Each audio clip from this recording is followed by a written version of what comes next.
Well, the usual 500 or so BBC staff are down in Glastonbury to cover the festival there at Worthy Farm down in Gloucestershire, is it? Anyway, this is the festival where a best part of 250,000 people will pack in to those Worthy Farm fields, where they will struggle to sleep in tents and face the grim prospect, in my view, of long queues for the revolting portaloos.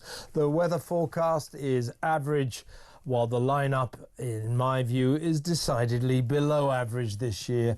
Let's talk to... I want to find out, we haven't got long on this, but I want to find out why it is that anybody ever wants to go to this thing. Now, my next guest, he's going to explain it because he's been 20 times. He's about to go tomorrow, so he's a big fan of the Glastonbury Festival. God knows why. Let's see if he can explain. Welcome to the show, music journalist John Robb. Hi, John. Hi, how are you, Kevin? I'm all right, mate. So tell me, what is the attraction of Glastonbury? I guess the world is split into people that like hanging out with other people and curmudgeonly people who don't like being with other people. So I'm trying to work out which side of that equation you're on. Yeah, take a wild guess. Is that what you like about it? You like the sort of sense of community, yeah? I like that. I like the randomness. You just wander about, you bump into people you haven't seen for years, you go off on little adventures. The lineup, actually, people are always going about the headliners, but the headliners is not the lineup. There's about 400, 500 bands playing. There's a lot of smaller bands which you won't like either playing all over the place. Lots of different styles of music.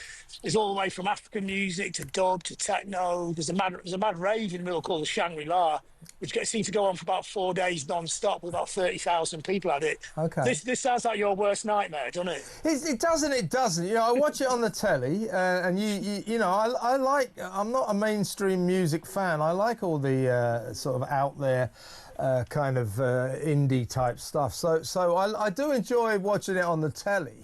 But being there, just watching them piling in now, it looks like my idea of hell. I mean, you know, 90-minute queues to get into kind of disgusting portaloos, that kind of thing.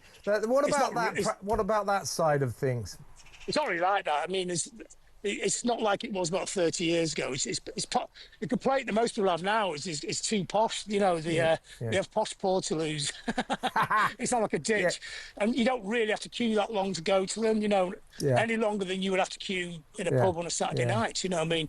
What would be your ideal place to watch music at a medium-sized venue? I like places on the telly. I like places like the Forum and things like that in Kentish Town, I do like. Yeah, that's the kind of size place. I like the Brixton Academy, those kind of places. Which brings me to a quick question, John. Are you going to go and watch Kneecap? Yes. Yeah. I've seen them before. Saw them last year. Seen them about 4 times. Yeah. Well, that should be an interesting event. I think it's going to be emotionally and politically charged, that one, isn't it? Yeah. Yes, it will be. I mean, if I was there, I would definitely go and see them out of interest. I mean, actually, you know, going beyond the debate about all the stuff, which is very important, they're actually just really good at what they do. Yeah. Okay. And what other bands are you looking forward to? Well, I'm actually comparing one stage, so a Billy Bragg stage. So there's local bands on that stage, the left field stage. Yeah. And then I could go to the headlines. I mean, Neil Young, we all like Neil Young. He's been in our lives for 150 years. Yeah. So that could be good. But I actually like quite wandering around there's a lot of smaller tents and areas, and you just stumble into stuff that you... There's one band I really love, and I always seem to see them at Glasto, a band called Goat. Fantastic band, like a psychedelic band. Oh, well, I like that sort of thing. I like that. You'll go look them up. Goat, named after the little animal with horns. Yeah. As opposed to the greatest of all time. That's me, by the way.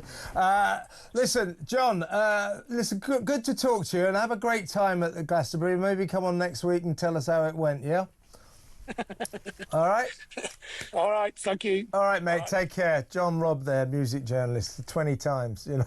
He's been, as I say, he made a good point there. You know, I guess the world is divided into people who want to hang out with other people and people who don't. See if you can guess which category I fall into. Honestly, hanging out with 250,000 people in rain-sodden fields, I can't think of anything worse in the world. Can you?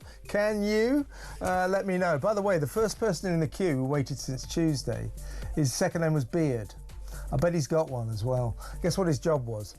Chutney and jam maker. He's from Cambridgeshire. That's not a job, mate. You're a hippie.